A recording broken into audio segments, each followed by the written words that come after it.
Let's learn about IPv6 multicast addresses in this lesson.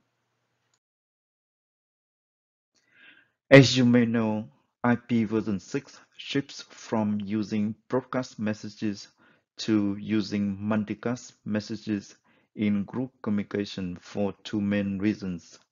First, broadcast messages sent on a LAN require all hosts in the LAN to process. For example, when router 1 in site 1 send a broadcast message, all the computers in this LAN segment must process the message, even though it only means for this IP version 4 computer. On the other hand, multicast messages sent on a LAN require only hosts in the multicast group to process.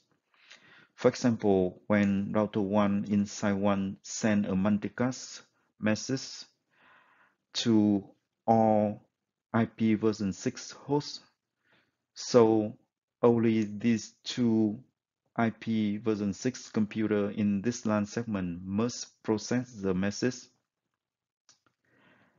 The second reason is broadcast messages are not so efficient since they stay within a local network, but multicast messages travel across subnets. For example, when one router 1 sends a broadcast message, the message stays within this local network where all the routers stay.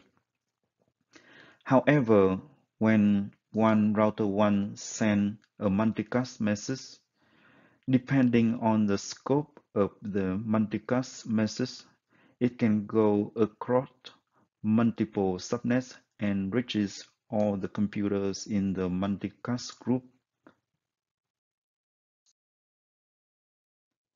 To learn about IPv6 multicast addresses, we need to know that IANA defines the IPv6 multicast address range FF30/12, which means all IPv6 addresses that begin with FF3 can be used for some types of multicast applications. Besides, different IPv6 RFCs reserve multicast addresses for specific purposes.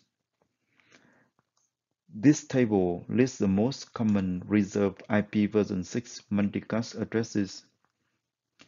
As a network engineer, it is important to memorize these common multicast addresses and understand their meanings. As we mentioned earlier that multicast messages can travel across subnets.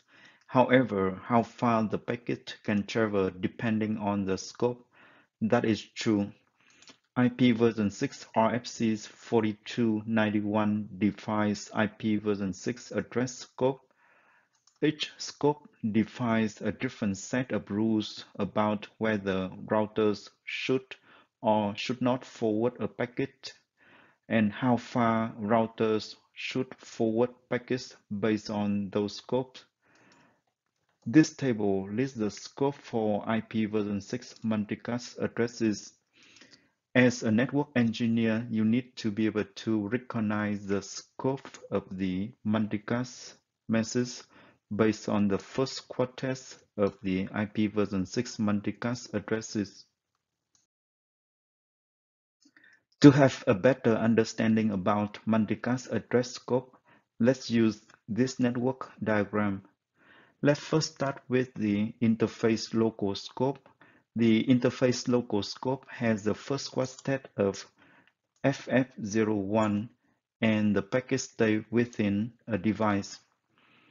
The next scope is link local. It has the first quartet of FF02 and the packet stays within a local network.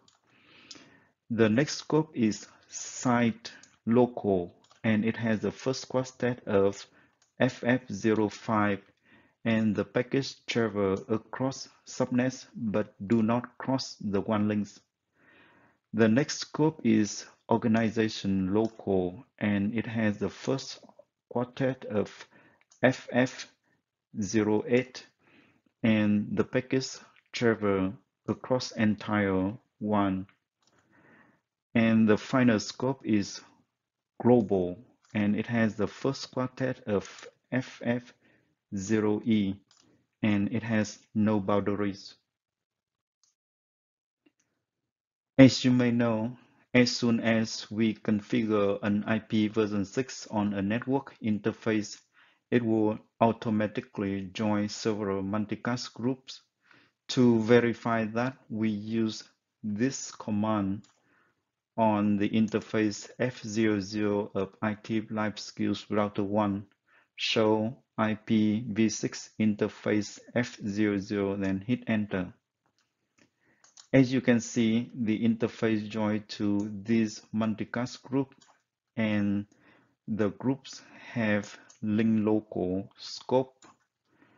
The first group is all node group, and the second group is all router group.